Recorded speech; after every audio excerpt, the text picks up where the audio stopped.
राधे राधे। आप सभी को मेरा जय श्री कृष्णा। मेरे इस चैनल में आप सभी का स्वागत है। मन की आस्था, इससे संबंधित एक बहुत रोचक कहानी है, वो मैं आपको सुनाती हूँ। मन की वजह से ही माने तो भगवान है और नहीं माने तो कोई नहीं। एक बार एक पंडित जी रामायण कथा सुना रहे थे। लोग आते और आनंद विभोर होकर जाते।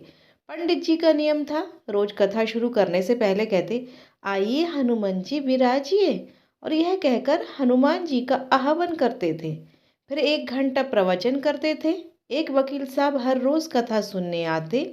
वकील साहब के भक्ति भाव पर एक दिन तर्कशीलता हावी हो गई।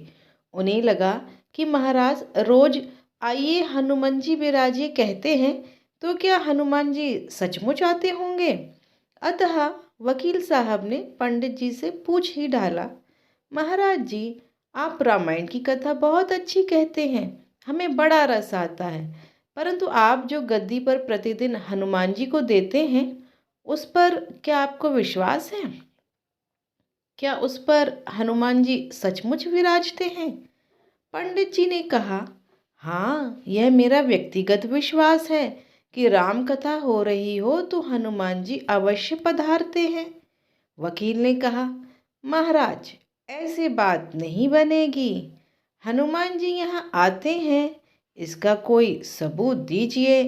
आपको साबित करके दिखाना चाहिए कि हनुमान जी आपकी कथा सुनने आते हैं। महाराज जी ने उन्हें बहुत समझाया कि भैया, आस्था को किसी सबूत की कसौटी पर नहीं कसना चाहिए। यह तो भक्त और भगवान के बीच का प्रेम रस है, व्यक्तिगत श्रद्धा का विषय है। आप कहो तो मैं प्रवचन करना बंद कर दूं, या आप कथा में आना छोड़ दो। लेकिन वकील नहीं माना। वो कहता ही रहा कि आप कई दिनों से दावा करते आ रहे हैं, और यह बात और स्थानों पर भी कहते होंगे। इसलिए महाराज, आपको तो साबित करना ही होगा कि हनुमान जी कथा सुनने आते हैं। इस तरह दोनों के बीच वाद विवाद होता रहा। मौखिक संघर्ष बढ़ता ही चला गया। हार कर पंडित जी महाराज ने कहा, हनुमान जी हैं या नहीं उसका सबूत मैं आपको कल दिखाऊंगा। कल कथा शुरू हो तब प्रयोग करूंगा। जिस गद्दी पर मैं हनुमान जी को विराजित होने को कहता हूँ, आप उस गद्दी को आज अपने घर ले जाना और कल अपने साथ उस गद्दी को लेकर आना। फिर मैं कल गद्दी यहाँ रखूंगा और कथा से पहले हनुमान जी को बुलाऊंगा। फिर आप गद्दी ऊंची उठाना। यदि आपने गद्दी ऊंची कर दी तो समझना कि हनुमान जी नहीं है। वकील इस कसौटी के लिए तैयार हो गया। पंडित जी ने कहा, लेकिन हम दोनों में से जो पराजित होगा वो क्या करेगा? इसका भी निर्णय अभी कर लें। यह तो सत्य की परीक्षा है। वकील ने कहा, मैं यदि गद्दी ऊंची ना कर सका तो वकालत छोड़कर आपसे दीक्षा ले लूंगा। आप पराजित हो गए तो क्या करोगे? वकील ने फिर पूछा। पंडित जी ने कहा, मैं कथा वाचन छोड़कर आपके ऑफिस का चपरासी बन जाऊंगा। अगले दिन कथा पंडाल में भारी भीड़ हुई। जो लोग रोजाना कथा सुनने नहीं आते थे, वे भी भक्ति, प्रेम और विश्वास की परीक्षा देखने आए। काफी भीड़ हो गई, पंडाल भर गया। श्रद्धा और विश्वास का प्रश्न जो था। पंडित जी महाराज और वकील साहब कथा पंडाल में पधारे। गद्दी रखी गई।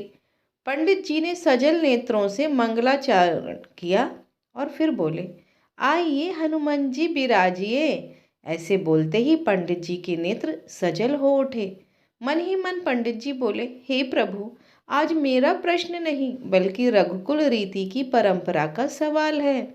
मैं तो एक साधारण जन हूँ, मेरी भक्ति और आस्था की लाज रखना। फिर वकील साहब को निमंत्रण दिया, आइए गद्दी ऊंची कीजिए। लोगों की आंखें जम गईं। वकील साहब खड़े हुए। उन्होंने गद्दी उठाने के लिए हाथ बढ़ाया, पर यह क्या, गद्दी को वे स्पर्श भी ना कर सके। कारण जो भी रहा, उन्होंने 3 बार हाथ बढ़ाया, किंतु तीनों बार असफल रहे। पंडित जी देख रहे थे। गद्दी को पकड़ना तो दूर, वकील साहब गद्दी को छू भी ना सके। तीनों बार वकील साहब पसीने से तरबतर हो गए।